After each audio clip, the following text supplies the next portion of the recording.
شروع اللہ کے نام سے جو بڑا مہربان اور نہایت رحم فرمانے والا ہے۔ حضرت عبداللہ بن جعفر رضی اللہ تعالیٰ عنہ سے مروی ہے، کہتے ہیں کہ ایک دن رسول اللہ صلی اللہ علیہ وآلہ وسلم نے مجھے اپنے پیچھے سوار کر لیا۔ آپ صلی اللہ علیہ وسلم نے رازداری میں مجھ سے کوئی بات کی جو میں لوگوں سے بیان نہیں کروں گا۔ رسول اللہ صلی اللہ علیہ وآلہ وسلم کو اپنی ضرورت کے لیے سب سے پسندیدہ جگہ کوئی ٹیلا یا کھجوروں کا جھنڈ ہوا کرتا تھا۔ آپ انصار کے ایک باغ میں داخل ہوئے، کیا دیکھتے ہیں سامنے ایک اونٹ کھڑا ہے۔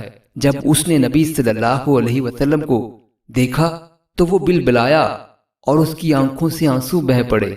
نبی صلی اللہ علیہ وآلہ وسلم اس کے پاس آئے اور اس کے کان کی پوچھ سے لے کر کوہان تک ہاتھ پھیرا تو وہ پرسکون ہو گیا۔ آپ صلی اللہ علیہ وآلہ وسلم نے پوچھا، اس اونٹ کا مالک کون ہے؟ یہ اونٹ کس کا ہے؟ ایک انصاری نوجوان آیا اور کہنے لگا، اے اللہ کے رسول، میرا ہے۔ آپ صلی اللہ علیہ وآلہ وسلم نے فرمایا، کیا تم ان جانوروں کے بارے میں اللہ سے نہیں ڈرتے جن کا اللہ تعالیٰ نے تمہیں مالک بنایا ہے؟